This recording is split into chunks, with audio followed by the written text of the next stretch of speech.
Okay, we're ready to start. Okay. Good evening, everybody, and welcome to Puget Sound Beekeepers meeting for October. We're excited tonight because we have 3 speakers, and I suspect, although I just have a feeling there may be other people attending that are then our members because of wanting to be abreast of what's going on with the Asian Giant Hornet. And so I thought I would go through a little PowerPoint to introduce everyone to Puget Sound Beekeepers Association. So I'm going to give this a try and see if I can do that. And I'm going to open, I don't know, I couldn't rehearse this beforehand, so I'm kind of open share tray. Is that all I need to do? And here we are. Okay, nope, that's not right. I'm sorry, screen share. What I would love to do is show you a little PowerPoint slide, but all I really needed to say is simply that we have there,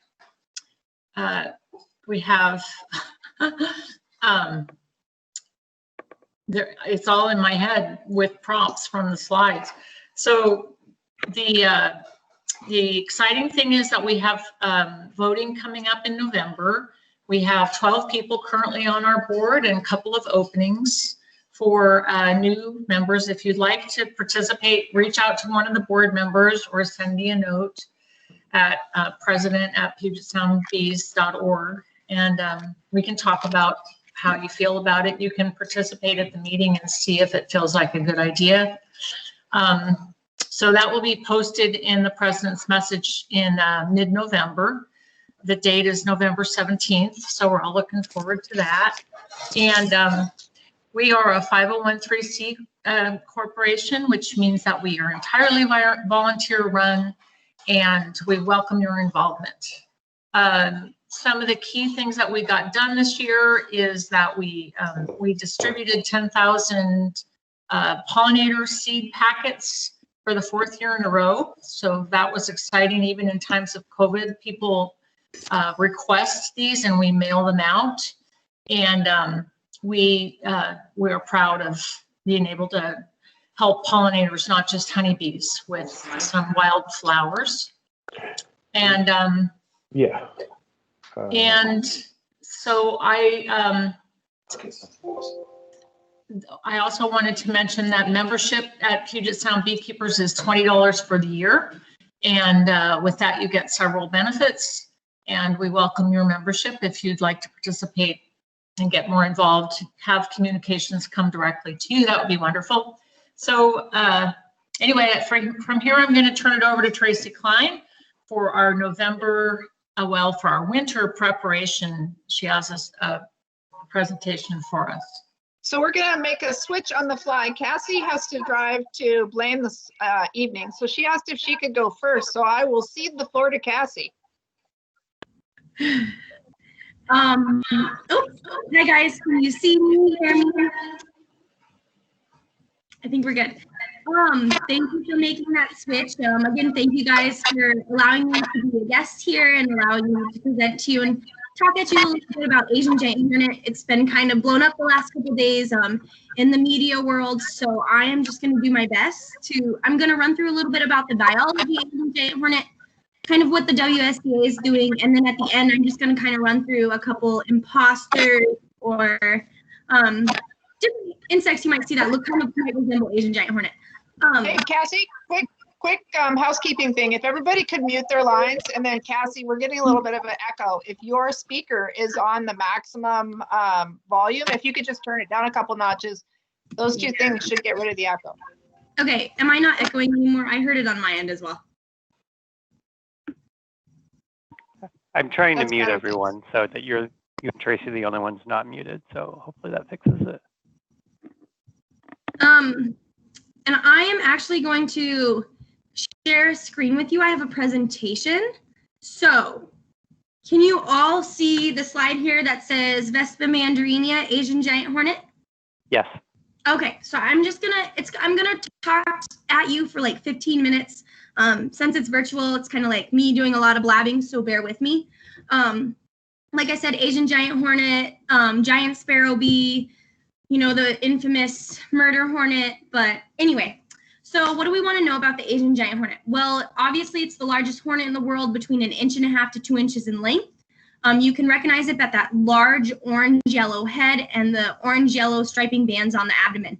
I have to say yellow or orange because if you think about a school bus, you think yellow, but if we were to like pull a color swatch off a school bus and you were just to look at that, you might think it's orange. So by looking at the picture, take your own judgment. Fun fact, hornets are not native to the states here. So that's another fun fact. I'm going to talk about Asian Giant Hornets in comparison to some of the native insects towards the end of the slide. Obviously, we want to keep our native insects here, especially, you know, some of our pollinators, because they do play an important role in Washington's ecosystem. Anytime an invasive species is introduced, it ruins the niche of other species, and then we lose something very important to us. So there's a couple things I want you to know about Asian Giant Hornets. Asian Giant Hornets, I want to talk about their nests first. They typically do nest in the ground. The first Asian Giant Hornet nest that we did find in the United States was in the crevice of a hollow tree. Sometimes they will do that, but typically they nest in the ground. They take over old hollows. These can be animal burrows deep inside the ground, or these can be rotted out trees. They can be over 2 feet wide, and they can produce hundreds of adult hornets. I want to mention this importance of knowing these two differences about the nest, since they're not up in a tree. Asian Giant Hornets, they're the largest hornet in the world, meaning they have a very large stinger, so they can deliver a higher dose of venom or higher dose of toxin to your body if you are stung. They're typically non-aggressive, but if you approach a nest, they will defend it, and the chances of you getting stung do increase. I will show a video to you here of a ground nest that was eradicated. In 2019 in British Columbia, they did eradicate the first Asian Giant Hornet nest. In October this year, actually last Saturday, we eradicated the first Asian Giant Hornet nest in the US. Actually, tomorrow we will be cutting down the tree to hopefully slice it open, find the remaining hornets, and look at the pupae and the larvae it's produced. The second thing I want you guys to know about Asian Giant Hornets is kind of their life cycle. So I'm going to spend a minute on this graphic. I'm going to start at the top and run clockwise. So it's important to know about their life cycle for a couple different reasons. You're all beekeepers, so this is super important. Hey, Cassie, Mhm. we can see your desktop now. We can't see your slides anymore. Well, that's boring, isn't it? Well, I like looking at Kathy and Kit, but Okay, I see so them enough. let's see if I share my application window, we shouldn't run into that. Did you guys see the video? Did you see this video here? Or were you just listening to me blab and being polite? No, we didn't. We saw your wedding photo. All right, I'm gonna show this video to you guys though. Now we can see it. So this is actually the lone Asian Giant Hornet from the nest in Nanaimo last year in British Columbia. This was a ground nest. And it was actually right outside a forest park. Kind of like as people were walking along, it was right outside a forest park in kind of, you know, a busy urban area. So if they find a place to nest and they like it, they will. All right, so here's that graphic I'm gonna blab about. I'm gonna start at the top. So in the winter, typically everything dies except for queens. Queens will find a spot to overwinter in the spring. They will emerge and begin to build their nests. Moving later into the spring, super early summer, late spring, the workers will start to emerge. They'll start foraging. And then moving into the late fall, summer is when the colony will like kind of mature. And instead of workers being produced, the queens will switch over to laying the males and other queens. They'll start laying the reproductives. So this is kind of when it's important as a beekeeper to be aware of this. Since they are laying reproductives, they might have a higher need in their life cycle to eat protein instead of carbohydrates because they're producing non-workers. So since they have that need for protein, what better protein than honeybees? This is when they might prey on honeybee colonies, that late summer or that late fall, early winter months. Moving into that, then they'll start to mate. Moving later into the winter, the workers and the males will die, and then again, the queens will overwinter. We do know that in Japan and Korea, on average, it takes 1 to 6 hours to kill a honeybee nest, and on average, it takes 20 Asian giant hornets about 90 minutes. Again, this behavior is most common in the fall.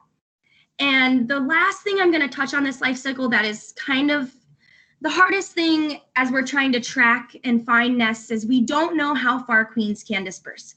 We know that other native insects disperse about 18 miles, but we don't know if after queens mate, they go to somewhere to overwinter and that's where their nest will be, or if after they overwinter, they'll fly off again and then nest. This research has never been done. So it's just us kind of, doing our surveys and hopefully finding them that way. I mentioned that it's really important as beekeepers to know about this time of the year because your honeybees could be susceptible. What happens is this would be called the slaughter phase during this time of year. Now, it doesn't always happen, but it can because there's that need for the protein in their diet. Throughout their entire life cycle, they will feed on other insects, just like will do, but this is the time of year where they might prey on an entire colony. So what will happen is if they decide that they want this source of the protein and it's a good source, a Asian giant hornet will mark the entrance of the hive with a pheromone. And that pheromone basically tells the other hornets, hey, come here. So then the other hornets will fly to the hive and then they will begin to enter it, grabbing the adult honeybees, decapitating them and dropping their bodies to the ground. Once that is done, they will start to harvest the brood and the pupae from the hive, bringing it back to their own hive to feed their own. I mentioned that it's important to know about the nest, the life cycle, and the other thing I want to mention about this is the safety part. As they are harvesting the nest, they will defend it as their own. Normal beekeeping attire won't keep you safe because their stingers are longer. So typically they're non-aggressive, but as they're defending it as their own, this would be a time where they are aggressive. Then again, the last thing, this behavior is most common in the fall. We did have a couple reports last year of this happening to beekeepers in the area. The time that they came in was about now. We don't know if that's going to be the same as this year, but it's just something to be aware of as your beekeeper. So I do have this resource to offer for you. It's I'm calling it a Hive Attack Hotline. It's alive 24/7 and available to you. The phone number is 360-902-1880. This number is for Washington residents only who have apiaries or hives and want to report a suspected Asian giant hornet attack. When reporting, if you can note the direction they flew off in or provide photo evidence, that's even better for us to trigger a response. Essentially, if we get this phone call and we're like, yep, it's Asian giant hornets, we will head out immediately. It's really important for us to find a live Asian giant hornet to track it back to its nest and eradicate it. If you just are in the area doing something and you see an Asian giant hornet, it's not attacking your hive, just call our normal hotline number, 1-800-443-6684. I mentioned about how they will defend it as their own, or how if you're by a nest, there's a chance you can get stung. So I just have to briefly touch on some safety. If you are stung once, just apply some ice, take an antihistamine, take some aspirin if you're in pain, and clean that sting site. The Asian giant hornet venom can damage the sting around a sting site, and it could get a little infected. If you are kind of allergic to bees, wasps, or hornets, you may have an anaphylactic reaction. Use epinephrine if available, then call 911. However, if you're stung multiple times, it does become more serious. You're going to do the same thing, ice, antihistamine, take aspirin, but then you will need to seek a healthcare provider. If you are allergic, this reaction may become severe. So again, epinephrine and call 911. Where have Asian giant hornets been found in Whatcom County or in Washington? Well, currently they've only been found in Whatcom County. We haven't had any confirmed reports anywhere else. We actually do have on our website on hornets, or www.agr.wa.gov/hornets. There is a tab at the top that says data, and it'll take you to our public dashboard. This is updated in real time, and it'll show you the types of hornets we've captured compared to how many, as well as the locations of where the hornets have been found. Unfortunately, for privacy reasons, you can only zoom in so far, but it will give you kind of a general idea. So what do we do once we've determined there's an Asian giant hornet present in an area? We'll recreate what we call a response grid or a survey grid. So I'm going to look at the picture on the right, and this is our Blaine grid. There's purple, green, blue, and red circles, right? If you take one of the purple circles and imagine the very center of it, that would be where an Asian giant hornet has been detected. From that, we create a 2 kilometer, 4 kilometer, and 8 kilometer response grid out from that, kind of as a circumference based off foraging distances, how far they might fly to eat things. And then we kind of just create a 1 kilometer by 1 kilometer grid inside of that, telling us how many traps to place and where. We were running the Bellingham response grid based off a specimen we found in May. We haven't caught any more Asian giant hornets down there, fortunately, so those traps will come down October 31st. But then in the Bellingham, Birch Bay, and Custer area, we have been finding Asian giant hornets throughout this entire season. So we will be running traps throughout the end of November. But we know trapping isn't just our efforts. We know it's huge within the citizen scientists and different cooperators working with us. If you yourself are deploying an Asian giant hornet bottle trap and participating in our citizen scientist program, thank you so much. Together, you guys have made over 1,500 bottle traps throughout this season. It's been very important, and actually 2 citizen scientists have captured Asian giant hornets within their traps. So great thank you to that, helping us limit the spread. Obviously, this is a small area in comparison to the entire state of Washington, so you really do help us detect to limit that spread. What are we going to do once we capture it? Well, you guys have kind of already seen this happen. So I have a video here of a live Asian giant hornet, the first one captured in the United States. You might have seen this video. What we do is once we detect one, we switch over to these live traps you might see on the left, just modified from the bottle traps. Same thing, the hornets can get in, they can't get out, but they also won't drown and die. So essentially then we get the live one. And once we get the live one, we are going to attach a tracker to it. Our first attempt at tying the tracker to it wasn't very good. The hornet's wings actually ended up being glued together. We did switch to using dental floss to tie it on, as we had done in some of our trial runs, but she could not take off. During the second tracking, we successfully did attach the tracker. However, the Bluetooth technology we were using just didn't provide a long enough signal strength for us to track her throughout the entire woods. We are actually equipped with thermal imaging cameras as well, as you see in that top picture, to help us find her. And then our third tagging attempt was the one that was successful. We were able to tie the tracker to her with dental floss. We actually received some trackers loaned to us from the federal departments, and we were able to find and locate the nest based off those trackers. Once we find the nest, our goal is eradication. Eradication happens late at night or early in the evening, with the fact that, based off the fact that most of the hornets are hopefully inside the nest, it's kind of docile. They're not out foraging. And then we do have, like you guys may have seen in the media, our special space suits, our safety suits. They are hopefully keeping us safe from being stung. There are many, many inches of mesh kind of woven together. So if a stinger were to try and penetrate, it wouldn't reach us through there. It's all one piece. And it's also equipped with a nice face shield, because Asian giant hornets can also spray venom. And if that gets into your eyeballs, it can be kind of scary. We did eradicate the first nest on Saturday. We had 98 specimens come out from it. We weren't able to find the queen out of it.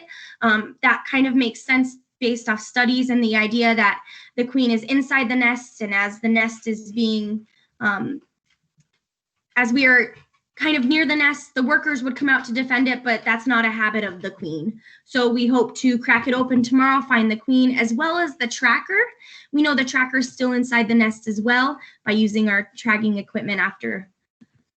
And then that's kind of all I'm going to blab at you. I'm going to run through these really, really fast, because being beekeepers, you know what a lot of these are already. Some of your favorites, like the honeybee. We want to also keep our bumblebees, you know, small, black, yellow, and fuzzy. Bald-faced hornets, some of your favorites, I know, right? Anyway, they're mostly black, 1/2 inch to 3/4 inch with those white to maybe creamy colored striping on them. I get a lot of great golden digger wasps in as imposters. They're usually about 1 inch long. They have golden fuzzy hairs on them, but the biggest thing to tell them apart is kind of the, they have that yellow and orange, whereas the Asian Giant Hornet has the striping on them. I get a lot of reports of cicada killers. They can get up to 2 inches in size, but if you look at the head on the cicada killers, it's much smaller than that of their body, unlike the Asian Giant Hornets, as well as the striping is incorrect. I guess I have one more point too, is if you look at the coloring on them, they kind of have that red, whereas Asian Giant Hornets kind of have the black. Moving into horntail wasps, I get a lot of these called in. Maybe because if you look at the end of it, it looks like it has a very scary stinger. Well, it's not actually a stinger at all. It's an egg-laying tube. These are a native and beneficial insect to Washington. Yellow jackets, another one of your favorites, right? Brightly colored, about 1/2 inch. Y'all know what them are. Sawflies, I get a lot of these. I like to tell them apart by, I like to call it the eye they have, that yellow to white creamy band inside of the black things. They also lack a wasp waist. Bringing me into paper wasps that have that very distinct wasp waist.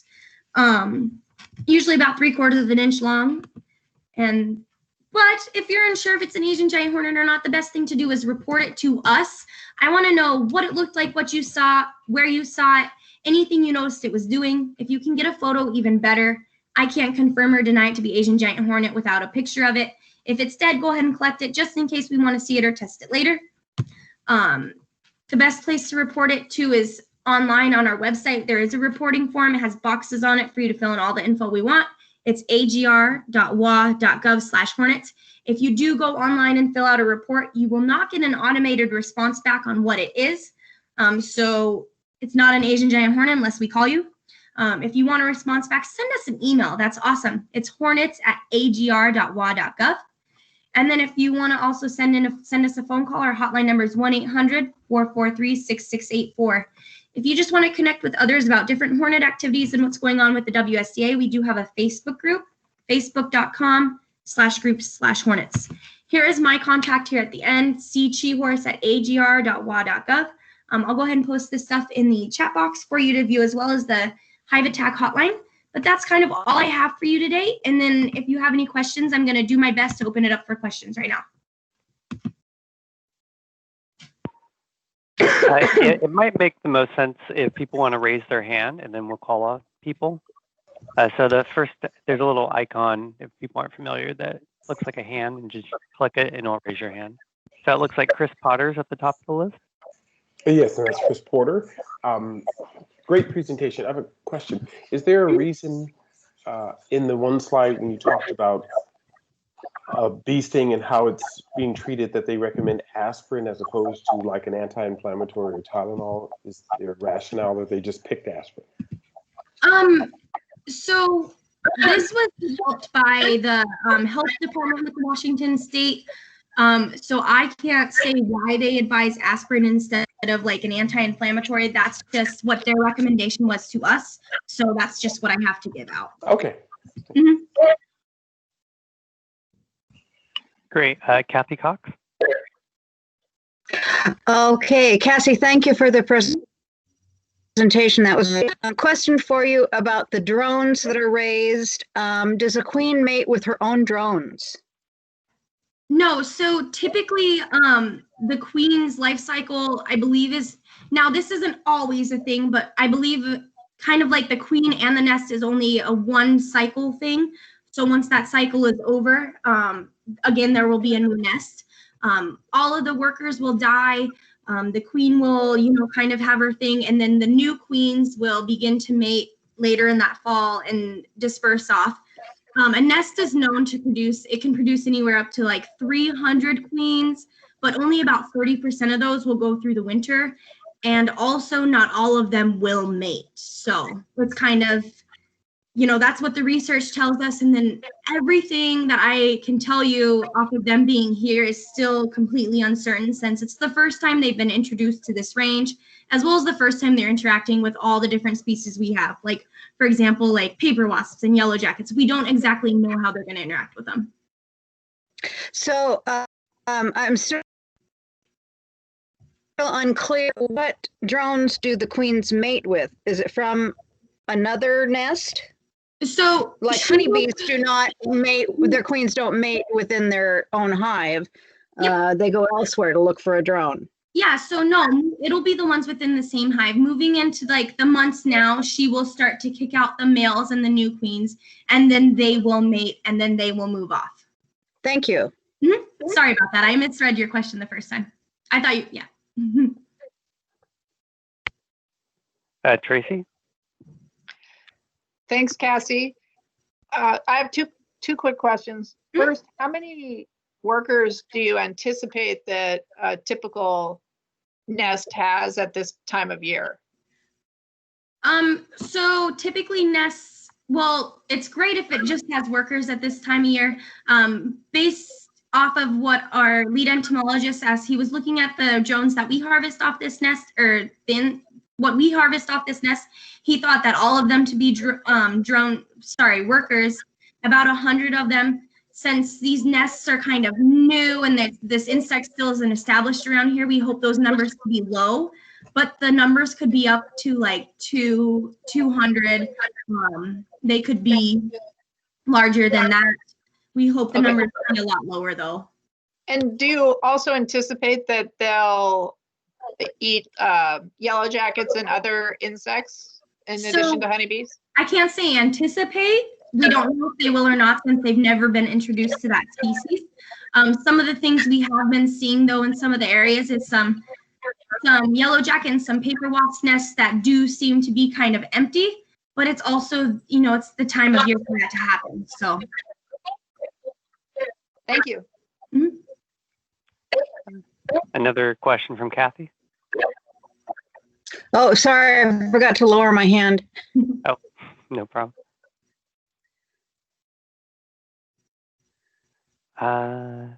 Kit?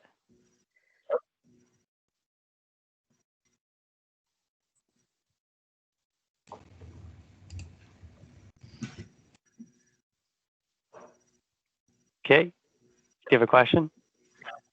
You're still on mute if you're talking. Here I am. Can you hear me now? Sorry. Yes. Hi, Peter. I'm just wondering about the excitement level among the troops when you found a nest that you could finally go get. Is it really like a lot of camaraderie? Tell us about that. So I think everyone there was really excited. It was kind of I don't know the right word to think about, but we were all very excited once we actually found it. We had been out in the same area for kind of a couple weeks. Well, we suspected a nest to be in the area. All the signs kind of pointed to there being a nest in the area. We'd attempted to track and tag and nest in that area. So when we were finally able to do it, we were very excited. However, the nest is most likely in the ground, and this nest, you know, was in a tree cavity. So we did have to change our eradication plan, our safety plan. We had to change a lot of things and adapt to this different scenario. So we're all kind of excited to do that as well. But it's, you know, one of the first times it was documented to eradicate from a tree cavity as much as it's down before. So we're very happy with kind of finding the nest, how everyone was kept safe, as well as after we were done removing the hornets, people were kept safe as well.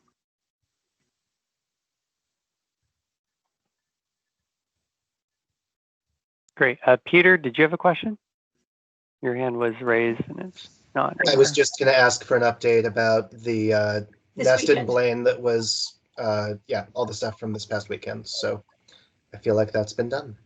Yeah, and then just keep in contact with us. I'm sure over the next couple days we'll have more updates to give to you as well. Tomorrow we do plan to drop the tree and crack it open and see kind of if there's any Asian giant hornets left in it that are still alive, as well as examine the nest. So just keep in contact with the WSDA through social media, as well as looking at our page for news releases. There is, if you go to our homepage, if you're not signed up already, there's an email listserv. So you will get those press releases sent out to your email.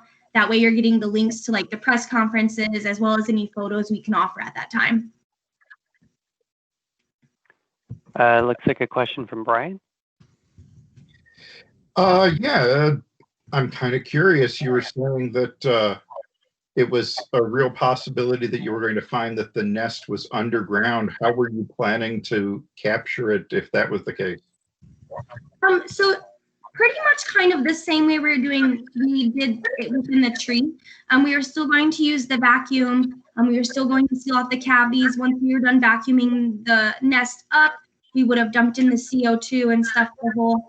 The cool thing about Asian giant hornets is they typically only create one entry into their nest. So that kind of makes it easier for us to go in and do what we did with the tree cavity as well.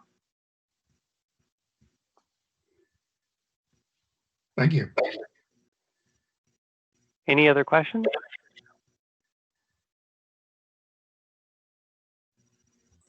Yeah, I have one. Oh, go ahead, Kathy. The news things that we saw showed that they vacuumed out some of the hornets. Why did they vacuum out some of the hornets? And then, you know, obviously they're still going to open up and see what's left inside the nest. Was it just to make sure that they got some, or is there some other reason?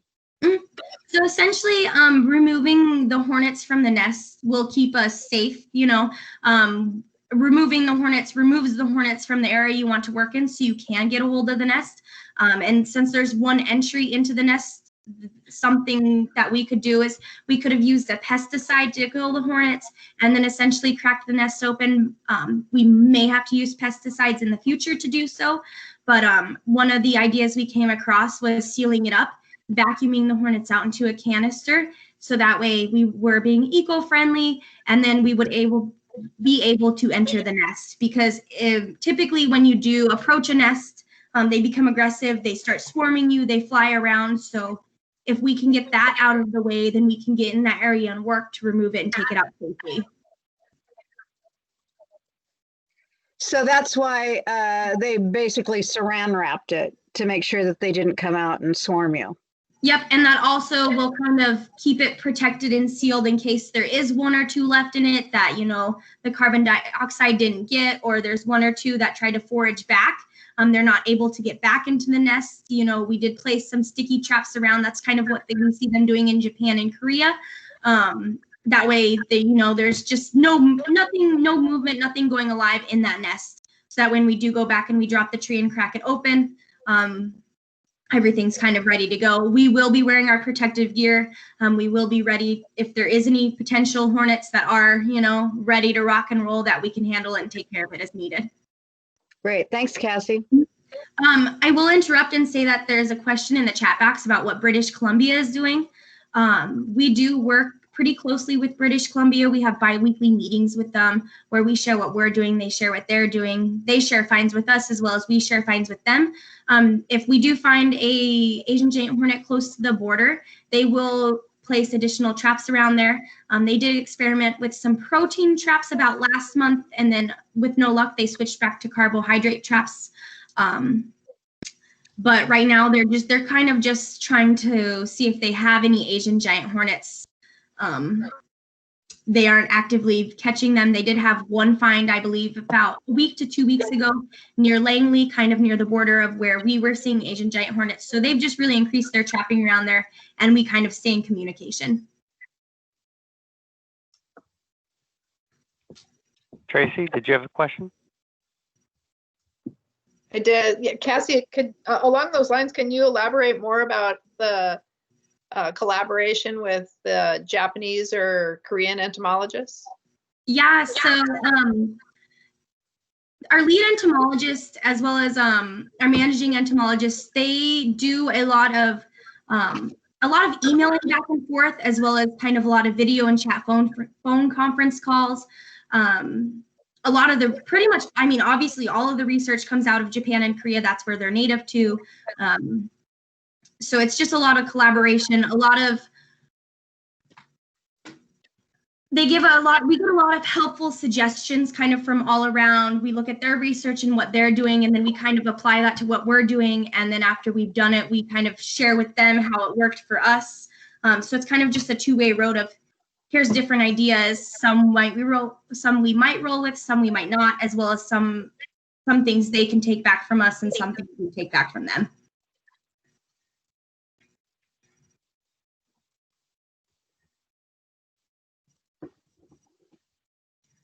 There is a question in the chat box about there being more nests in the area.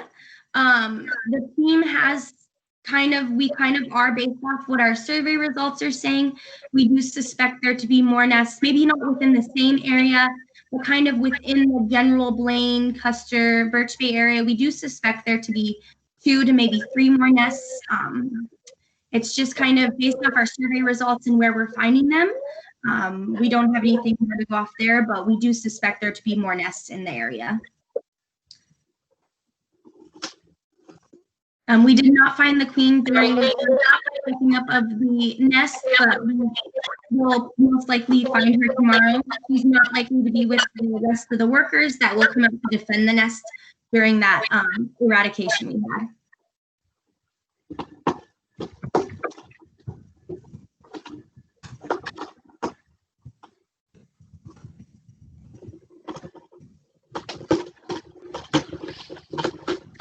There is a question in the chat box about recommendations for protecting your honeybee hives. I can't recommend any type of excluder or anything to you. We do have 4 apiaries we've kind of deployed in the areas, like sentinel hives, maybe lure in Asian giant hornets. And we do have excluders on them that we've actually been in working with Washington State University Extension. Dr. Timothy Lawrence has provided the materials as well as the hives.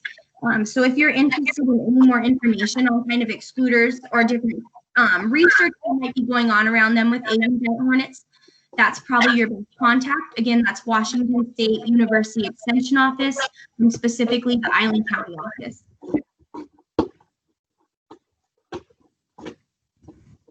And I'll put that in the chat box.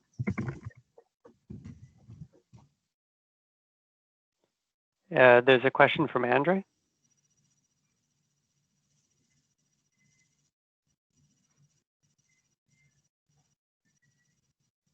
You might still be muted, Andre.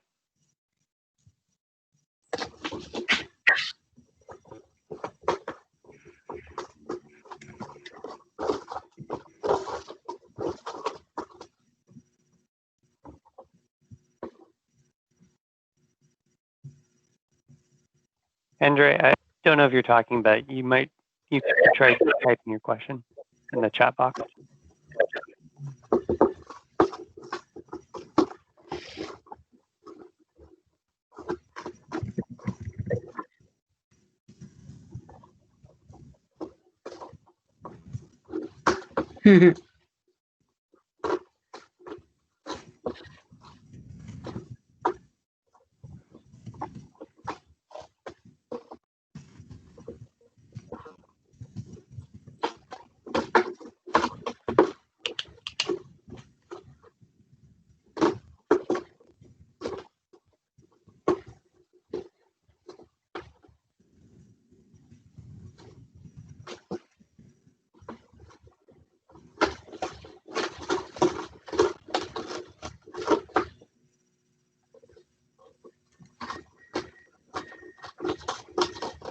Is Andre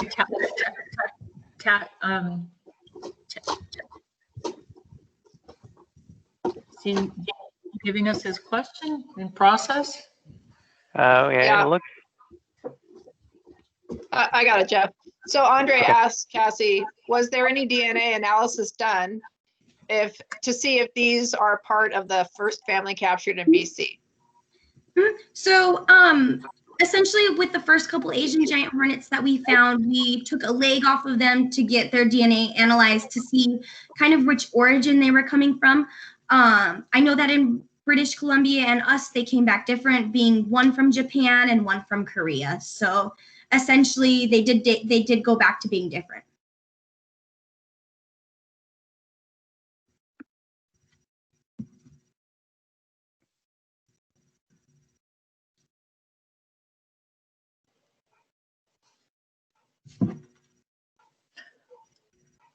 Great, thank you. I'm not seeing any other questions. Kit, do you want to? Sure, I can say thank you to Cassie, and that was really terrific. It's good to get an official update about what is going on in this pretty exciting bug world. And at this point, so thanks and appreciate you reaching out to us to be a part of our meeting.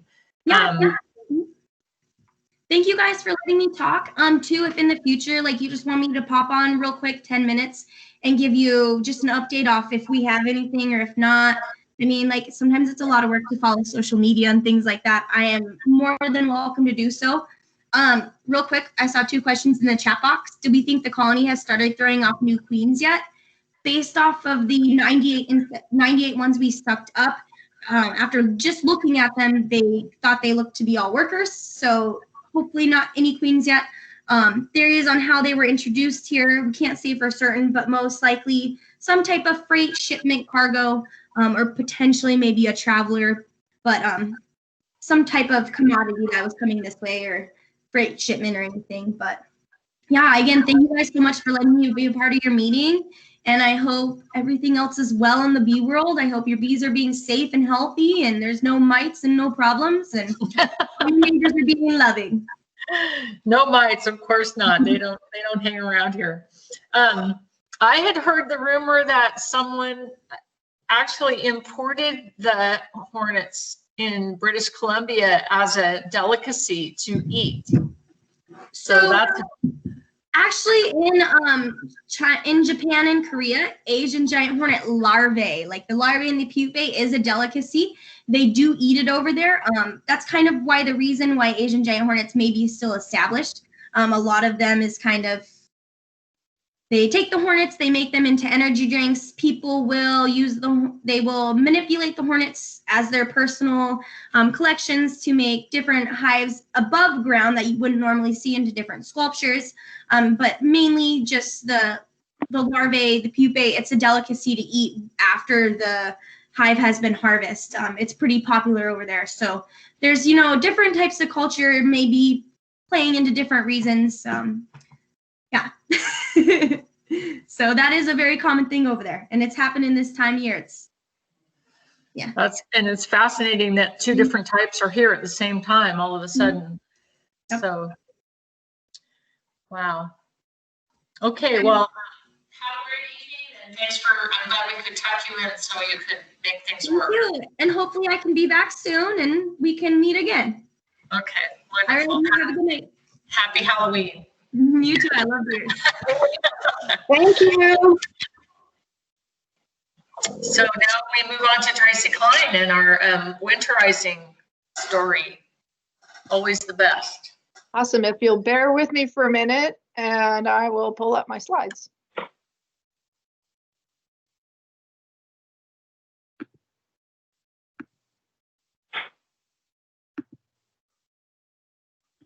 Maybe I'll pull up my slides.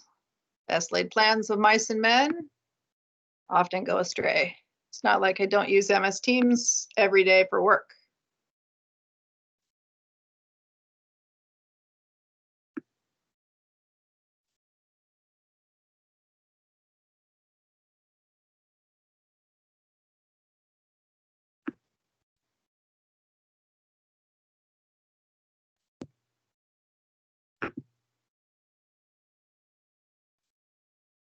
All right, we have ignition. So last call, everybody, last call for winter. Snow's coming. I know that I had frost at my house the other day. I would imagine other people did as well. So without further ado, let's talk about what the colonies should look like at this point. So hopefully you did something in August and September and early October about your varroa mite levels. Hopefully you're down around 0 to 2% and that you have a strong colony population. If you have 2 weak colonies at this point, finding a warm day to combine them might not be a bad idea. And hopefully you have a young high quality queen going into winter. You want to have adequate honey stores above. And if you notice in the picture, the yellow boxes in the top, this represents a 1 deep colony, or it could represent 2 deeps. And what you want to make sure that you have is honey on top and the brood on the bottom. We may have missed the window for moving brood around, because remember, you don't want to pull frames out of your colony if the temperature is below 55 degrees while you're doing it. So I looked at the long-term forecast for the next couple of weeks, and it doesn't look like we have any of those days coming. But if you find a warm-ish day and you haven't yet moved all the brood to the bottom, it's not a bad idea to do that quickly and then leave the honey at the top, because if your bees and brood are all at the top right now and the honey's on the bottom, they won't go back down for it, but they will move up for it throughout the winter. So if your honey is in the wrong place right now and you don't want to move frames around, emergency food is the way to go. And emergency food right now is in the form of dry sugar, fondant, or winter patties. People often ask me, what are the difference between winter patties and summer patties? And it's simply a matter of protein. The protein content in the winter patties is around 5%, so it's mostly sugar, and is fine and a great emergency food to put right on top of the frames. You also want to make sure that you allow an upper entrance, and that and that's for an unobstructed exit for the bees, because as you may or may not have noticed in that earlier picture, the lower entrance was closed by snow, which I know people say never happens here, but that's in my backyard. So the other piece that's really important is to weight or strap down the lid. I have lost colonies that have been in out yards where I forgot or didn't put a weight on the lid, and then the lid blew off during one of the windstorms and the bees got all wet and died before I was able to get there the next day. Finally, it's time almost to take your robbing screens off if you have those on, and put the entrance reducer on instead. And the configuration for entrance reducers in the winter is the small opening facing up like a U. The reason it's facing up like a U is because as bees die in the winter, they carpet the bottom, and the mortuary bees can't get out to haul those out. So you end up with a carpet of bees that naturally died over the course of the winter. And if the entrance is facing down, they can't walk across those bees to get out. And then if you have a place out in the country, or if you think that your colony might be a condo for your bees and mice, then consider a mouse guard as well. So what does that look like? I've got a picture of the moisture and feeding control. And so many of you were on the call last month. You know that we talked quite a bit about moisture quilts. In the bottom is a picture of a moisture quilt that I made this year. And then in the upper right-hand corner, that's the moisture quilt on top full of chips. And in between that and the colony is a feeding shim. And on the top left-hand side, you see newspaper with sugar poured over the top. Now, these bees built a bunch of comb in there over the last few weeks. So that's why the sugar doesn't go all the way over. They've got comb in there and honey in it. So I just put the newspaper over the top of the frames and poured just plain white sugar in there. And as the moisture content in the air is rather high, then that sugar will get hard. And then at the end of the season in the spring, if there's any of that left, I can just rehydrate it and make it into syrup. So if you have syrup in your colonies right now, you want to take that out because they won't eat it anymore. It's too cold, and switch to this configuration with emergency food on the top with your moisture quilt over that. Notice in the far right-hand corner on the bottom, the feeding shim does have a hole in it, and that's your upper entrance. So what do the winter hives look like? Well, when they're covered in snow in February, they're nice and insulated, but otherwise there's no need, as we reviewed last month, there's no need to wrap your hives here. But it's a good idea to place 1-inch rigid insulation in the telescoping lid. And then I do put my sticky boards in. They're a great diagnostic tool over the course of the winter. I'll just pull that out, and where there's wax debris and stuff, or where your bees are. So you can tell how many frames rather of bees you have left just by looking at that sticky board.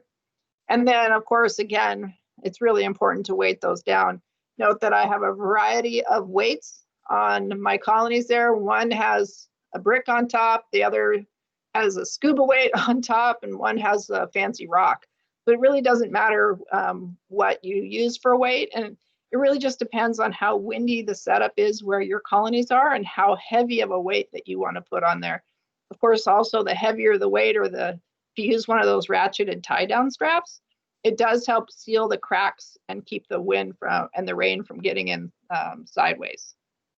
And that's it. Back to you, Kit.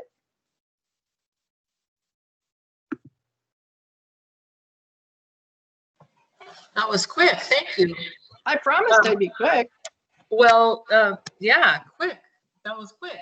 So, oh wait, I took these off. I said to bring costumes, so I felt like I needed to follow through.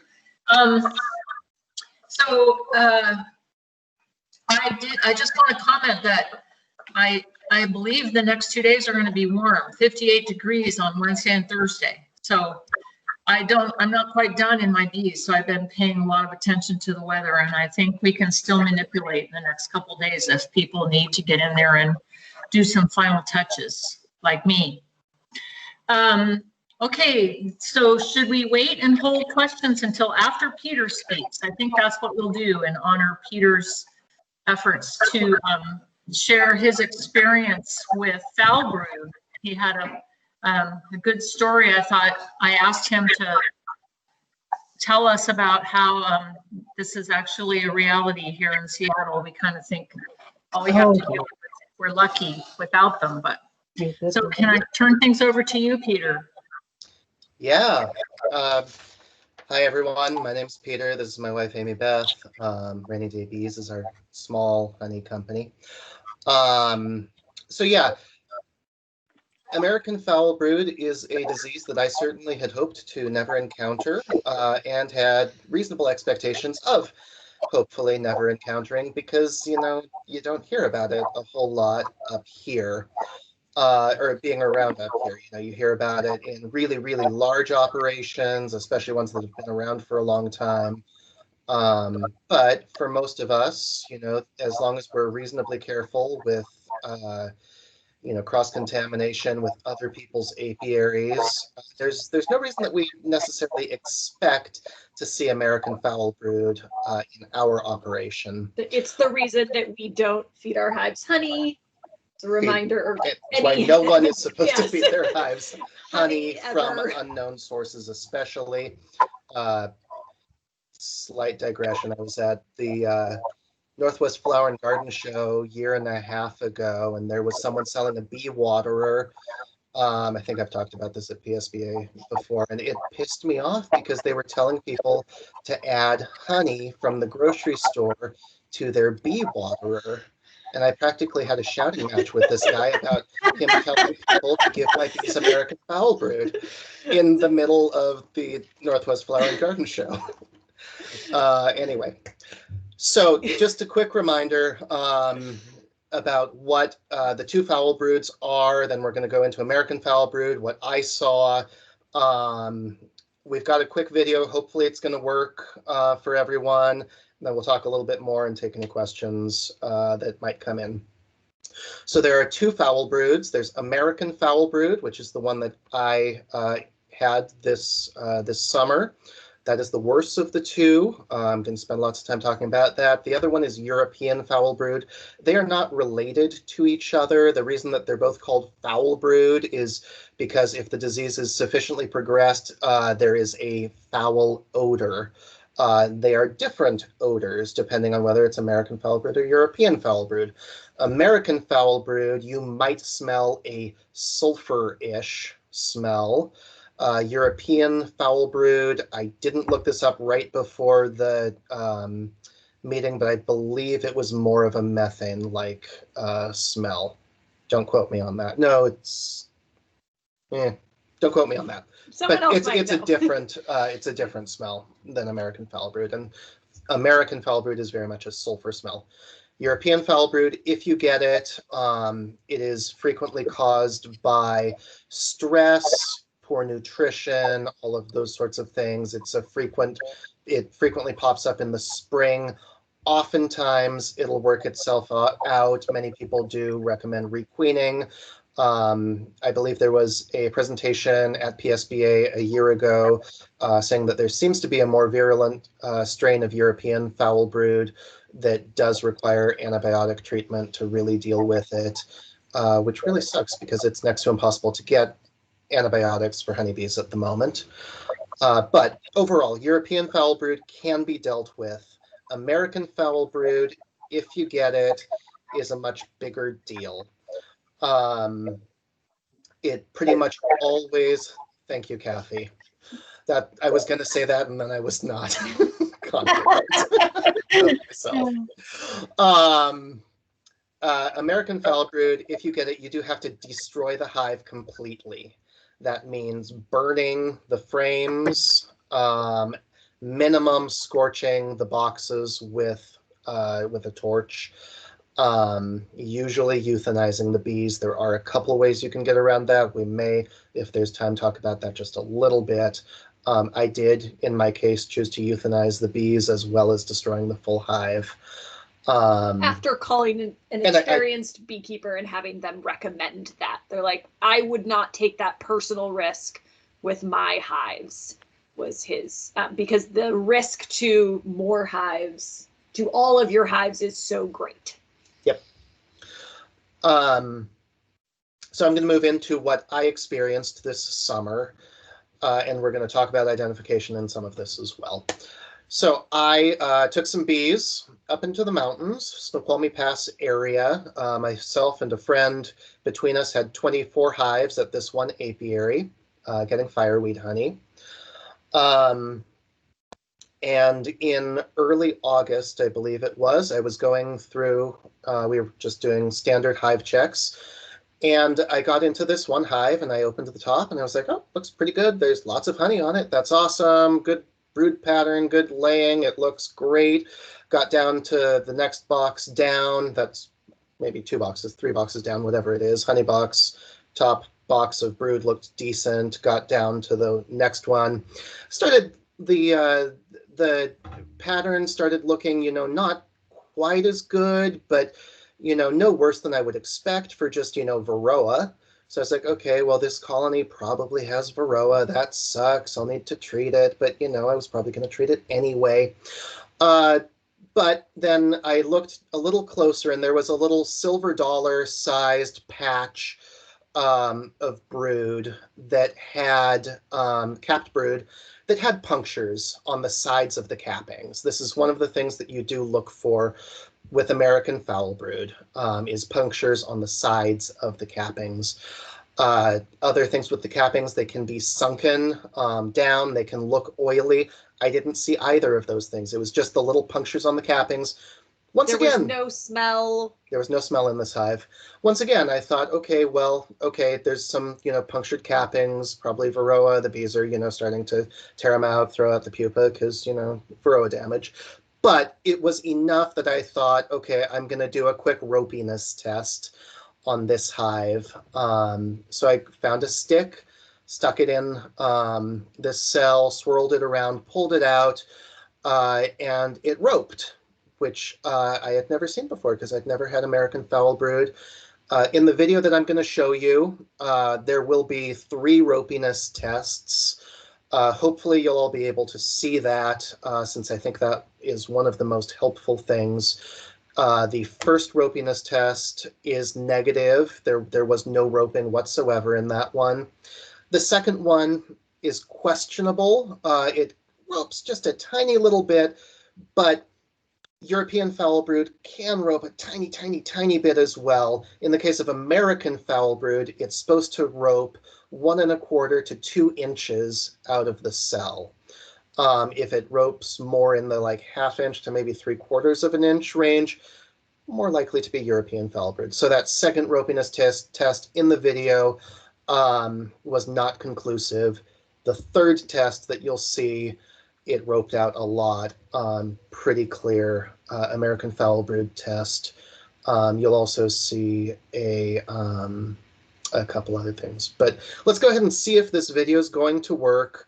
Hopefully it will. If not, I can share a link so that everyone can watch it separately. And if it is jumping and not clear, if you can just jump off mute. Jeff or Tracy, if this doesn't work, let us know so we don't waste time doing it. Sure. Thank you. Peter, if you turn your camera off, then it uses less bandwidth.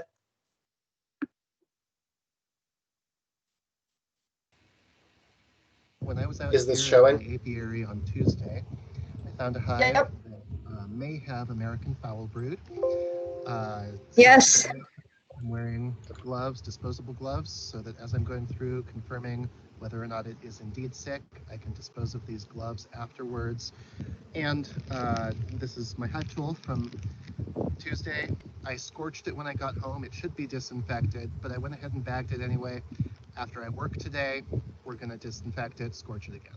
If your hive has American Foulbrood, you have to destroy the hive, and that usually includes euthanizing all of the bees. European Foulbrood, usually you can get to clear up on its own, often requeening the hive with a more resistant genetic strain is recommended, but that one is not as severe.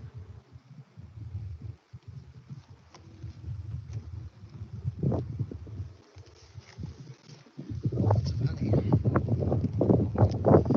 be very sad to have to destroy this hive because it's big, lots of bees. If it's sick, we're in the very early stages of infection still.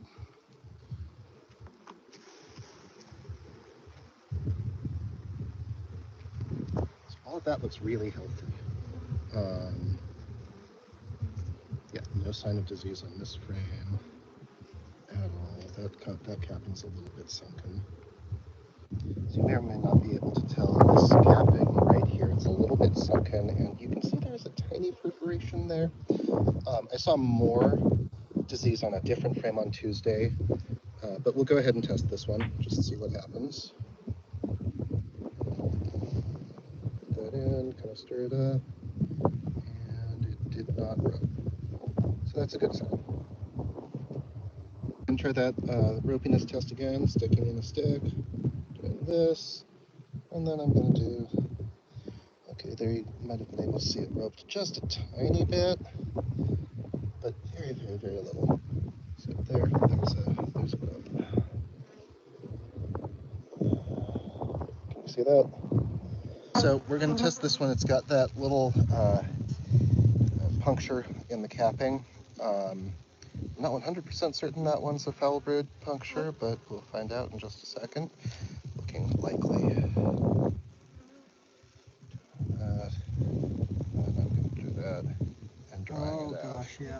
Look at that rope. Oh. It's disgusting. And there you go. That is a positive American Foulbrood identification. Yuck. This is our American Foulbrood diagnostic kit from Vita. So it's a windy day and everything's trying to fly away. But I'm gonna scrape up those scales that I saw, put them in here, shake it for about 20 seconds, and we'll put it on the tester, find out what happens. This is certain that's gonna be positive.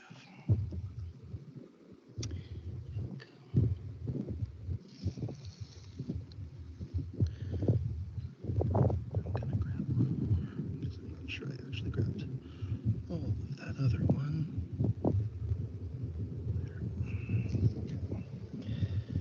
There's two of those. The spatula now needs to be thoroughly disposed of. We do not allow any bees to touch it because we do not want anyone catching American Foulbrood from our testing kit.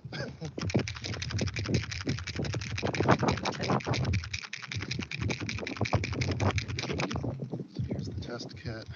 I'm going to use the eyedropper, or the dropper, to put a drop of solution there. This is the control line. We're going to get a line there no matter what. And then if we get a line under the test line, then it's a positive test for American Foulbrood.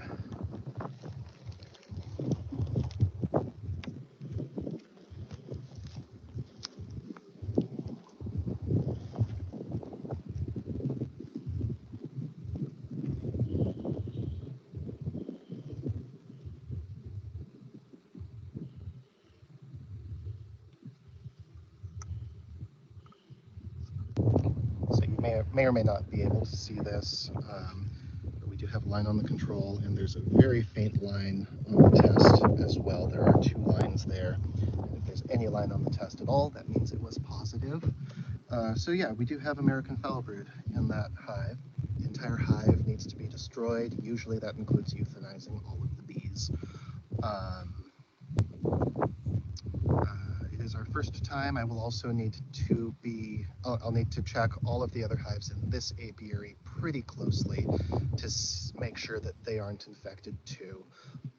American Foulbrood infections come from either infected comb that has been moved from one hive to the other, or infected honey. So one of the frequent ways that it happens is through your honeybees robbing out an infected colony, whether that's another beekeeper's colony or a feral hive. That's one of the main ways that that is the main way that an apiary that has never had Foulbrood before, like mine, would get Foulbrood. Okay, I'm going to show you guys one quick photo to go with that. When I was working on the diagnosis and everything else, one of the people I talked to was Randy Oliver of scientificbeekeeping.com and his son Eric. And can you pull open that? Okay. So one of the things that Randy said to look closely for was caramel colored larvae. So that would be like that, caramel colored larva. It almost looks like it's become accordioned. I'm pretty sure that was a larva, caramel colored larva, but this is the one that you can see the best. So if you think that you might have an American Foulbrood infection, look for caramel colored larva. According to Randy, there is no other disease that has that particular symptom that is completely unique to American Foulbrood. After identifying the hive, as I said, I talked to several larger beekeepers than myself, got input on how to both destroy the hive and what to do with the other hives in that apiary. As I said, there were 23 additional hives. What we ended up doing was shaking the entire colony, all of the bees, into a tub of soapy water to kill them. You can also pour soapy water through the hive.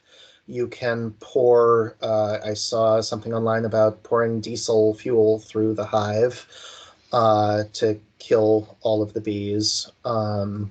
It was a rough day.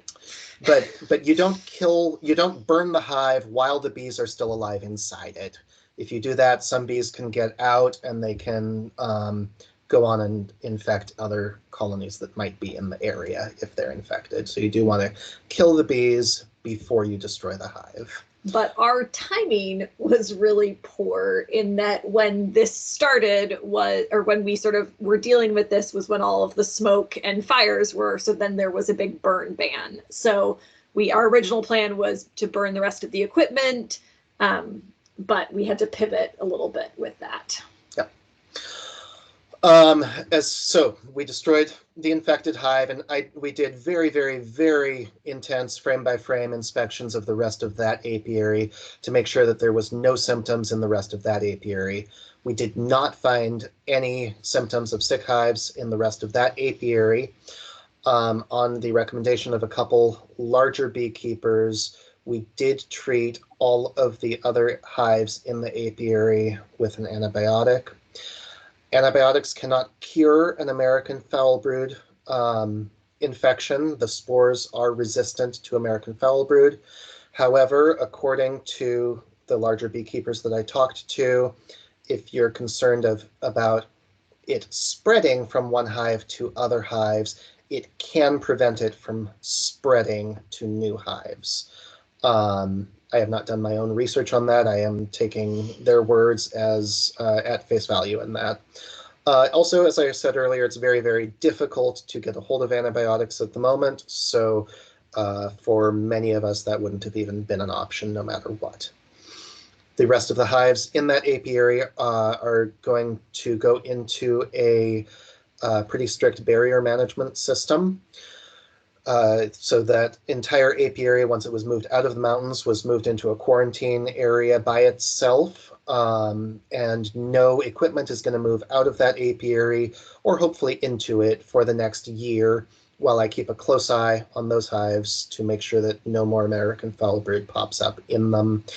I took a step further even in the barrier management, in that each piece of each hive, so the bottom board, all of the boxes, and the covers are all numbered, and those even, hopefully, if I can manage to maintain this next year, will not move between hives. So I can be confident that if another hive in that apiary gets American Foulbrood, at least I have not transferred it beyond that hive to another one.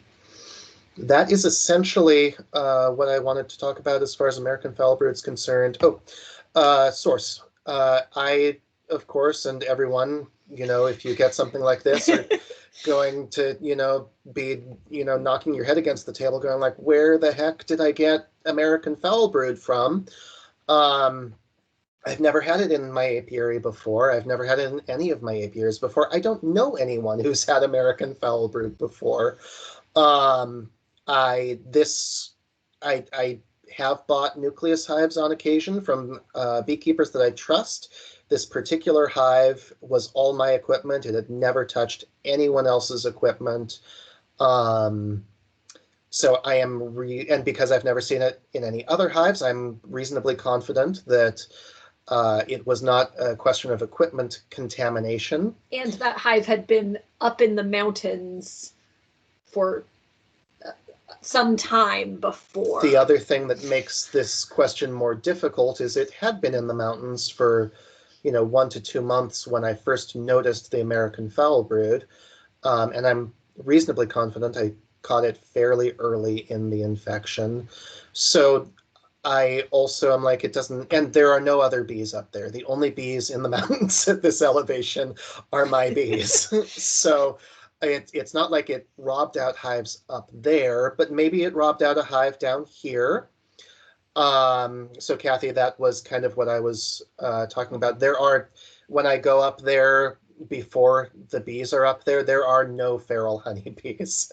I look at every single flower and everything. I have never seen a honeybee up there before I drop mine off. It's pretty high elevation, and the ferals just don't seem to survive the long winters.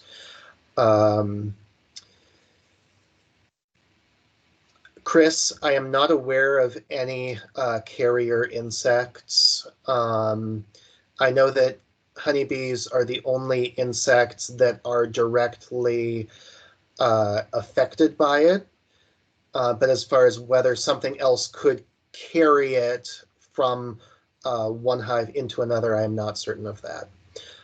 So anyway, at some point, either this hive robbed out a feral hive or a managed hive in the Seattle area where it was, or there's a small chance I'm wrong and there was a feral hive up there that it robbed out, or maybe some camper up in the mountains was, eating honey on their toast or trying to be, nice to the bees and set out some honey, and the bee got on it and ate some infected honey and brought it back to the hive with them. It only takes 10 spores of American Foulbrood to infect a larva that's a day or less old. That's according to Be Aware. A single infected larva can then produce, I think it's billions of spores. So the disease does progress quickly once you have it, which is what I encountered. I started with this little silver dollar sized patch, and then it, by the time I was destroying the hive, it took me about 2 weeks to do the, get absolutely certain about that was indeed what I had, and actually destroy the hive. And by the time those 2 weeks had elapsed, the hive was much, much more clearly sick. There was still no odor But that final ropiness test was actually from the day you destroyed the hive. True. There had been a But there there had been a been strong. some others. My first ropiness test Yeah. had been a strong ropiness test. I had little doubt after that. Someone asked about how we disinfected Peter's jacket, beekeeping things. So we don't wear gloves typically. You saw he had just the nitrile gloves. But we have sort of quarantined that jacket. We've washed it, but are still trying to figure out. We'll be washing it again. I may just, it was an old jacket that I was wearing. We were buying and had bought a new one anyway. I may just end up throwing away that particular jacket to be safe. The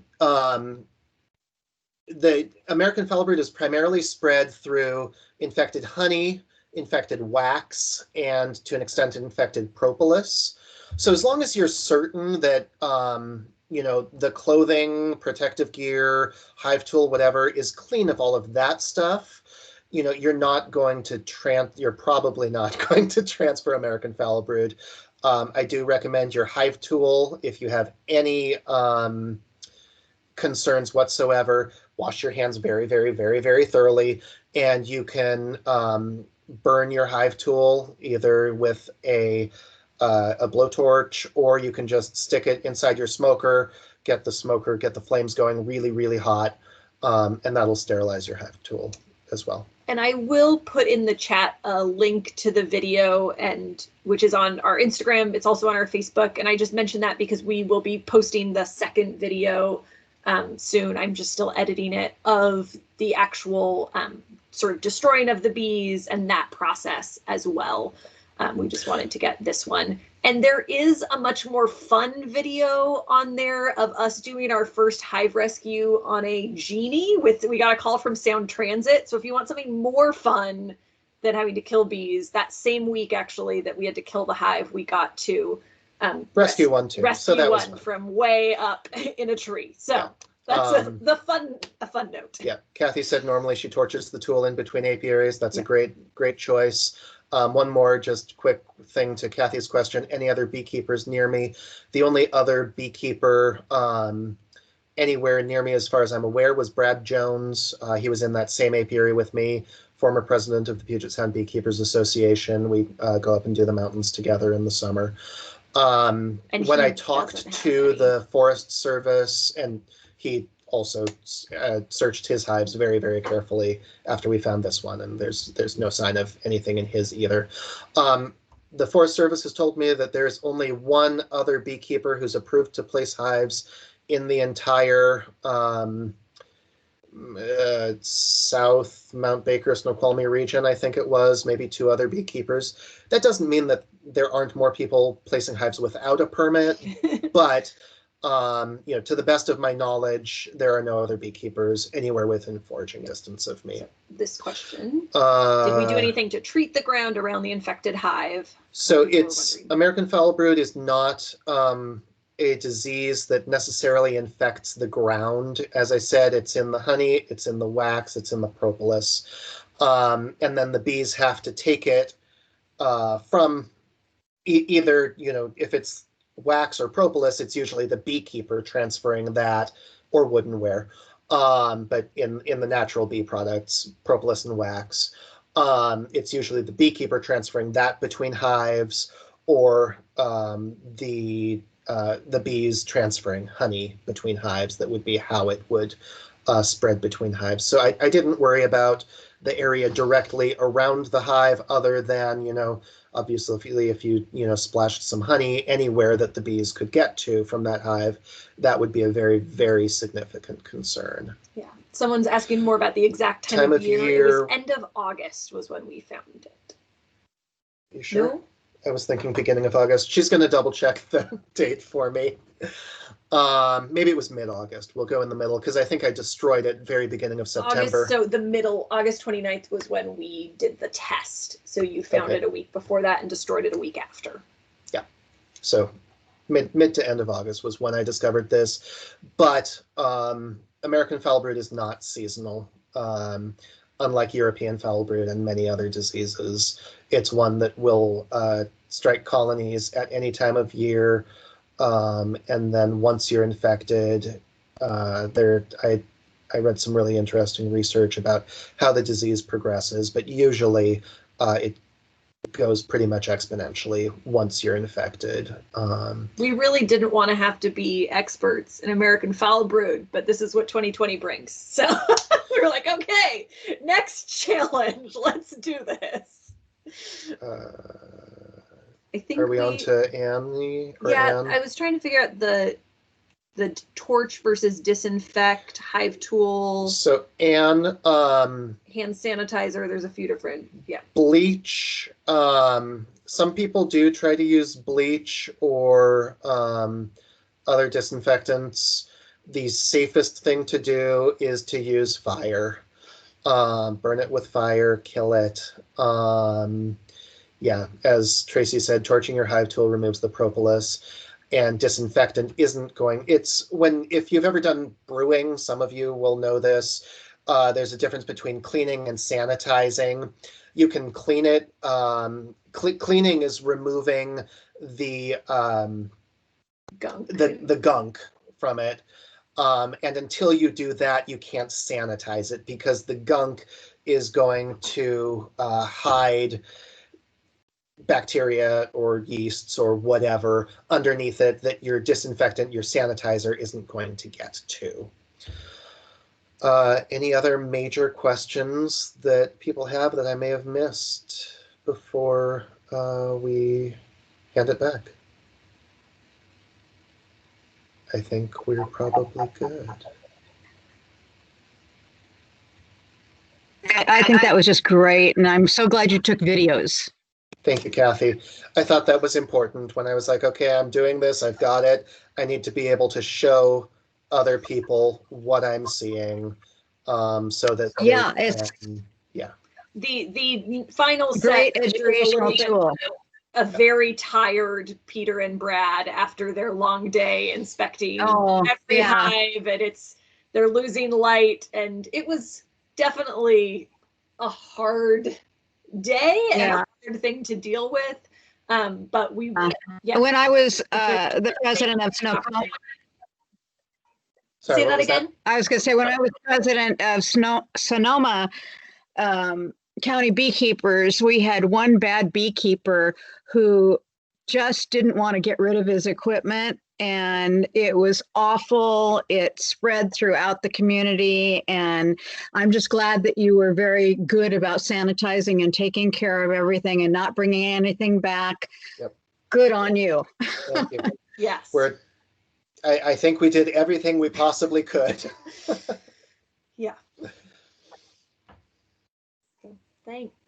Thank you all very much. Thank you. Yeah, let us know if we also want to sort of be here as a resource if people are wondering if they have it or have questions. Feel free to send us questions on Facebook or Instagram or my email if you can find it. Somebody asked about the honey. So the honey is currently in our. So sorry, I didn't mention that. It is perfectly fine if you have an American Foulbrood honey hive. If you have an American Foulbrood hive and you want to save the honey, you can do that. American Foulbrood doesn't do anything at all to us. So yes, you can save the honey, you can eat the honey. If you do that, be really, really, really careful that no bee can ever get anywhere close to that honey. I will be brewing mead with the honey that I made, or with the honey from that hive, but it is in my furnace room in the basement, a long way from anywhere that any bees could get to it. I'll just say, it will be fermented. No bee will ever get anywhere near it. And the other thing you want to be very careful about, if you are going to, if you want to save that honey, is please don't extract it using one of PSBA's extractors. Or if you can, don't even use your own extractor, because once again, it's transferred through honey, which you're going to clean off, but it's also transferred through wax and propolis. And if we've ever cleaned extractors, it's really hard to get every single last bit of propolis and wax off of your extractor. If you have an American Foulbrood hive, and you want to save the honey, my opinion is crush and strain the honey using equipment that is regular kitchen equipment, not beekeeping equipment, so that it will never, ever get anywhere close to a beehive again. But we're going to be making a whole lot of mead this winter. So, but yes, it's like deep in a closet in our furnace room. Peter was down there for a couple days scraping off all of the frames and getting everything. So that we torched the boxes, and then we did send some things. Well, we have plastic foundations. So those did go to the dump, triple bagged, duct taped in, absolutely. Yes, enclosed. Yeah, no way for, once again, the goal is for no bees to ever get anywhere near any of that equipment. Ideally, that's burning all of it. If you can't burn it for some reason, you can double bag it, triple bag it in thick contractor bags, duct tape it, make sure that, nothing can poke out of it until it is buried deep within a landfill. And maybe tomorrow we'll finish torching the rest of the frame or the rest of the boxes so that I can get my laundry room back, because that's currently where the rest of the boxes are. As Amy Beth said, smoke happened in the middle of me trying to burn everything, and that didn't work quite as well as I would have liked. Thank you, Krissa, and thank you, Jeff, and everyone else. Thank you, Kate. Jerry. Thank you, Peter and Amy Beth. That was really awesome. I had no idea you would be so prepared with such an excellent presentation. It's really, really wonderful to be have you as a resource. I'm trying to turn my camera on. There I am. So can you answer questions as we went along, but we could also just join as people come up with questions for you, and maybe any for Tracy. Does anyone have questions from the evening as a whole?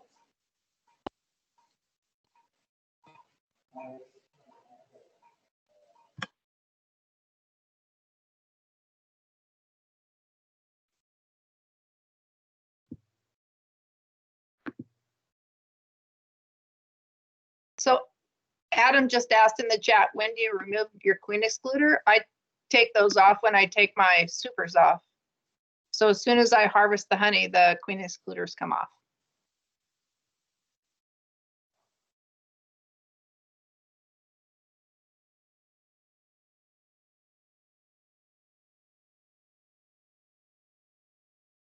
So to further on that, I'll just mention while other people are thinking of questions is you never want to leave your excluder on over the winter with food above it, because what will happen is the workers will move up through that excluder to get to the food, and they'll leave the queen underneath, and she'll usually die because they can't keep her warm.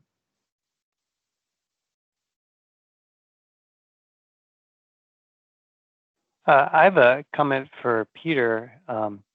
Could you post the link to that video in chat? I think a few people have asked for it.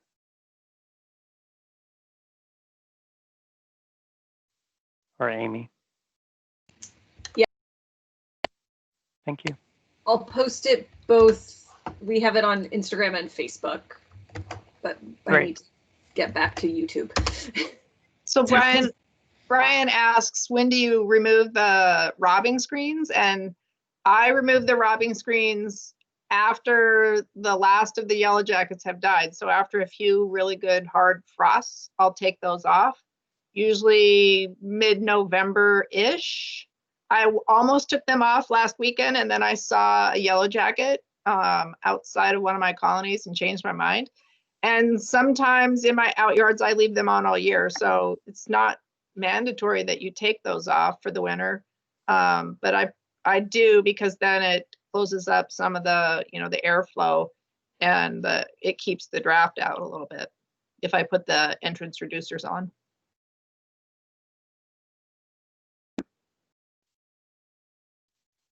And Kathy says in the chat, Rusty Burlew with the honeybee suite leaves hers on all year.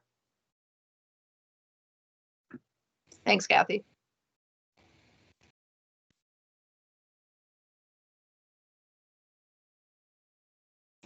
Just a quick follow-up to a question in the chat. Someone asked about scorching or burning AFB hives. We are we are scorching the boxes rather than fully burning them. They will not be reused in a honeybee hive. They'll be thoroughly cleaned, sanitized with fire, and then we'll use them as garden art. Basically, we'll fill them with dirt and put a plant in them. So once again, no bees will ever be exposed to anything that might have been in those boxes. But with all the paint on them, we didn't want to burn them.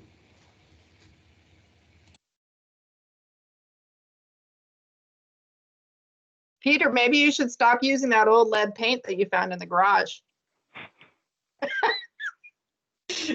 Amy Beth's more concerned about that than me. I would have happily burned them, but I mentioned something about, or because we've used hive boxes as planters, as small raised beds, basically in the past. It's a good idea.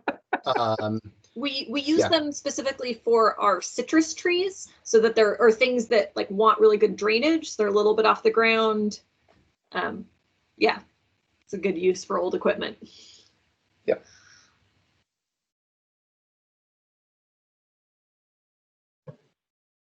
So, cool. But I just hope that none of you ever need any of this information. I'm just personally really proud of Peter for how quickly he caught it, because the initial signs were not a lot. And he saw the little bit in those cells, and yeah. Well done. Thanks for not bringing those back to town. We all appreciate it. Yeah, my main suggestion for everyone who's left, if you see something that is remotely worrying to you, just grab a stick and stick it in the cell, swirl it around and pull it out. Do it. A ropiness test takes no work. I've done, dozens of them, probably, maybe not dozens, but anytime I'm like, that's a weird perforated capping, it's probably Varroa, and it almost always is Varroa. Or, sometimes, it's a honeybee chewing its way out kind of oddly, and then I'm like, oh, well, that sucks, kill that one. But doing a quick ropiness test takes no time, and it'll almost always come back negative. And then you don't have to think about it anymore until you see something else that, just makes you a tiny, tiny bit nervous. And then you just test it again and move on. Yeah, Peter, I had a similar situation, although the outcome was much happier. Yeah. At Hood Canal at my outyard, I thought I had either European or American Foulbrood a couple of years ago, and I bought test kits for both. Yep. And I was pretty sure it was European Foulbrood. When I got the test kits, I was convinced that it was, and it wasn't. It was just Varroa. So yeah, those test kits are cheap and easy to use. So yep. Yeah, they're like $15 each. And we just had some already on hand, so it was nice because we could grab them. I had a similar thing to you, Tracy, where at the beginning of this year, I was like, okay, there's 2 hives that I think might have European Foulbrood, so I'll, just pick up I think there was 1 hive that was like might have European Foulbrood, and I want to test it, and as long as I was ordering one, I was like, I might as well order the American Foulbrood test kit as well, because why not? It's $15. It's cheap. By the time I actually got the test kits and got out to that hive, it had completely cleaned itself up. So I didn't end up actually having to test it though. Well, the good news is you had the kits on hand for this time. Exactly. Yeah. So now it's like, okay, we should just have some of these on hand. Yeah. Monica, perforation around the side is one of the things. It's an irregular perforation. If the perforation's in the center, that's more likely to be the bees either capping or uncapping it. So an AFB perforation is more likely to be on the outside, and also sunken cappings or oily cappings are things for that. And Jeff, I'm not sure how long the test kit. I think they only last 1 year. Tracy, do you remember that? I don't remember what the date was on the. Okay. The ones you bought a year ago, right? No, I bought them in the spring. Oh, okay. So this is expiration date 2021 October. Okay, year and a half, so maybe year 2 and a years. half, yeah. But $30 every year or two. 15 if you only want to get one of them. Yeah. Yes. But yeah, every couple years, $30 just so that you have it on hand if you want. If not, or have one of your friends, and then you have it for you or 5 of you. Yeah, if you don't have one on hand, post on whatever beekeeping boards you're a part of and say, hey, I think I might have American or European Foulbrood. Does anyone have a Vita B test kit? There was a discussion on the Washington State Beekeepers Forum, and we were all like, yes, absolutely. If someone needs it and I have one, I will give it to them. So yeah, whatever boards you might be a part of, just post and ask if someone has a test kit. Chances are they will be more than happy to help you out if they have one available. It was also a good reminder for Peter and I, as we've taught the beginning beekeeping courses here and things, that we probably haven't brought up hive hygiene as much as we should, of just making sure that everyone knew that is really knows that it's about why it's important that you don't use equipment from other people's hives. Or I think I'm pretty good at that. Okay. I think I'm pretty good at that. Fine. You guys will all have to decide that for yourself if you've seen my any of those presentations from me. But just it was a good reminder for us that making sure, as we're talking with new beekeepers especially, that we are making sure that they know why these steps we take and why not feeding bees honey, other people's honey, and all of that are important. Yep.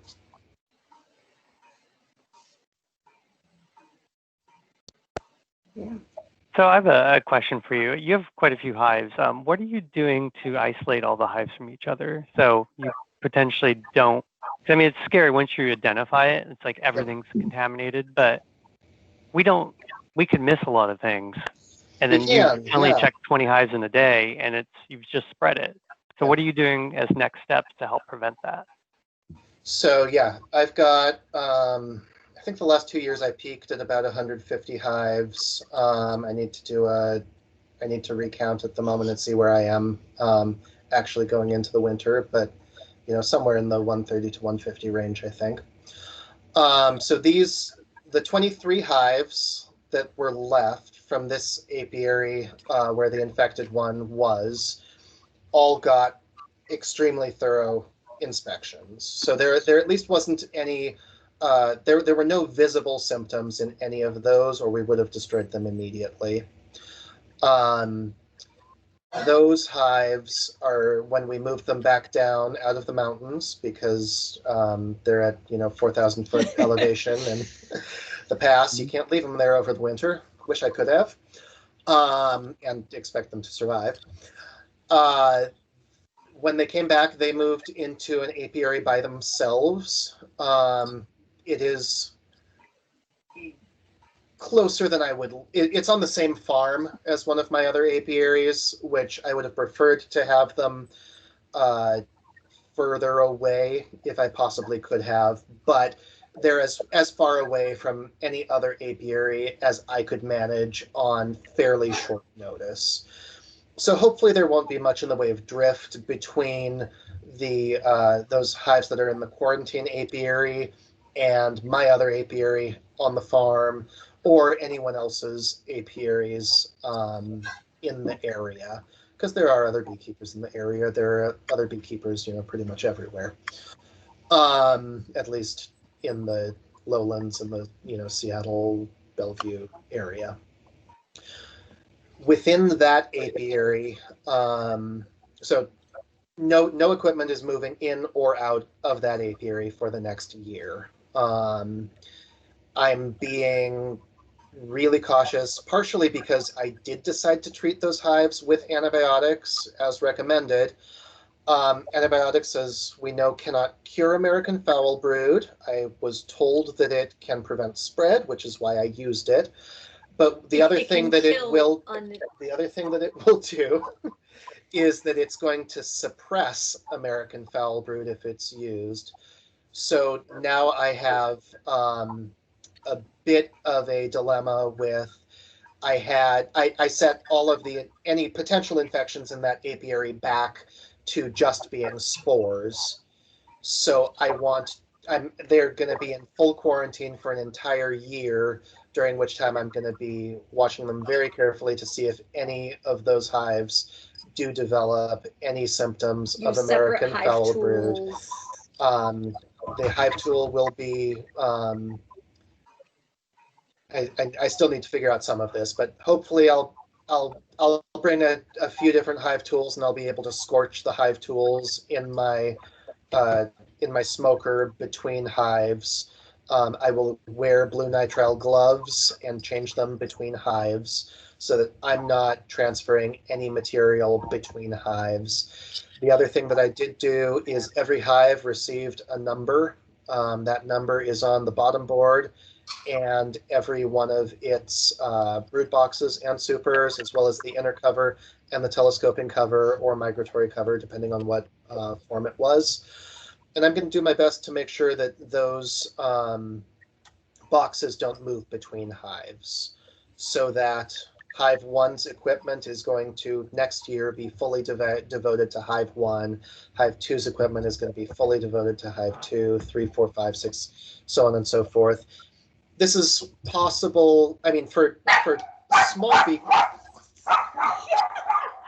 Brad has been extracting honey in my shop all night, Brad Jones, so I think he's about to leave, and the dogs heard him, and now they're barking.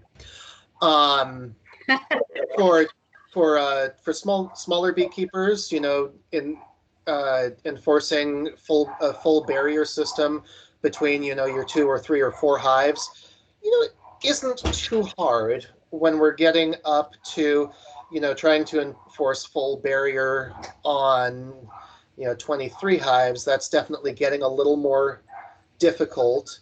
That is more common down in Australia and New Zealand. They do more of this sort of thing, which is where I've read about it in the past, and why I decided to go this direction for these 23 hives, because I want to, you know, nip everything in the bud, you know, before it. Hopefully, I got it before it spread beyond the 1 hive. But if I didn't, you know, I want to slow the spread as much as possible so that I can destroy each hive as it happens, as it shows symptoms. And hopefully, as I said, I destroyed the hive. I'm reasonably confident that I destroyed it early in the infection, but honeybees like to drift, and if a bee from that hive drifted into one of the other hives and had some spores in its gut and fed a larva, that's all it takes to suddenly have another hive infected. Yeah, they like the rob more than they like the drift. But they do both. I just wanted to make a comment. Yes.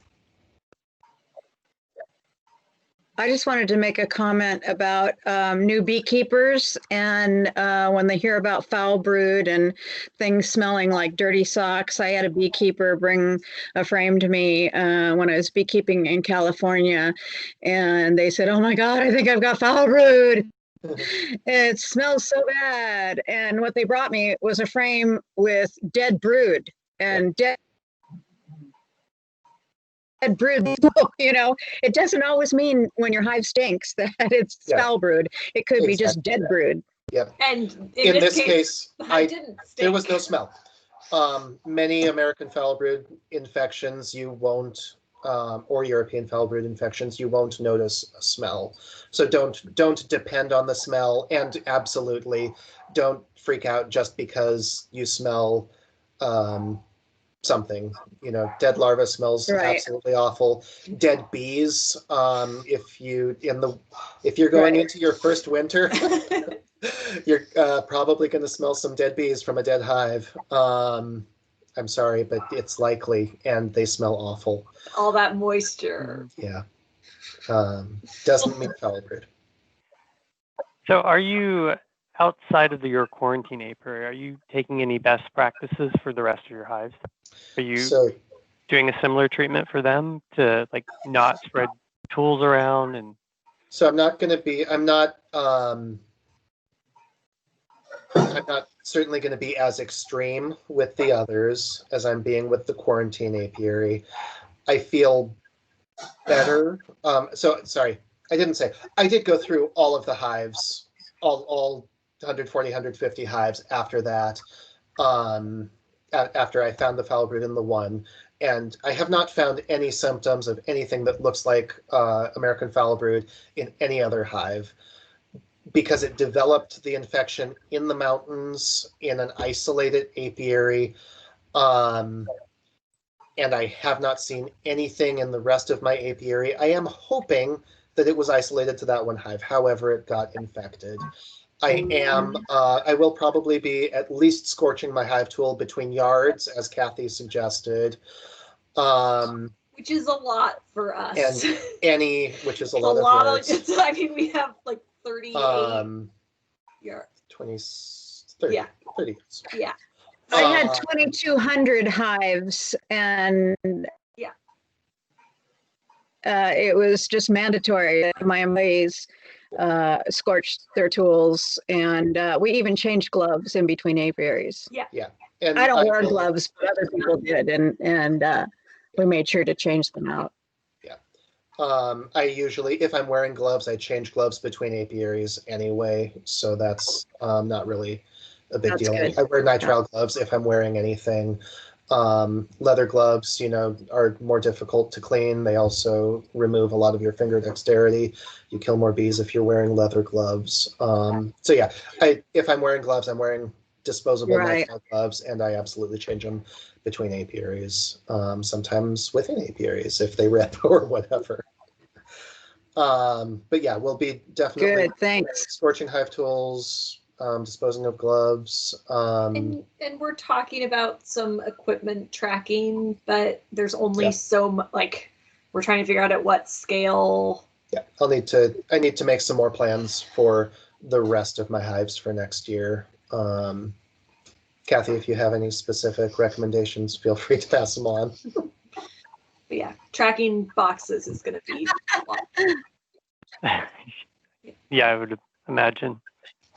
I mean, you pull supers and I'm not tracking where they went. Individual boxes. Yes, that's what we're saying. It's like from, so we there's only so much. That would be pretty much impossible. Unless Kathy has a great recommendation for how to do that.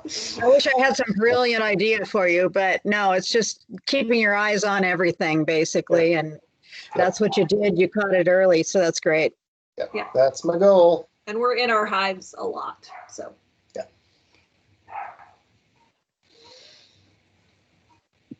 Okay, the dogs are barking. Sorry, I know. I think Brad's loading up his truck with honey. Ah, okay. Andre has his hand up. Andre, do you have a question?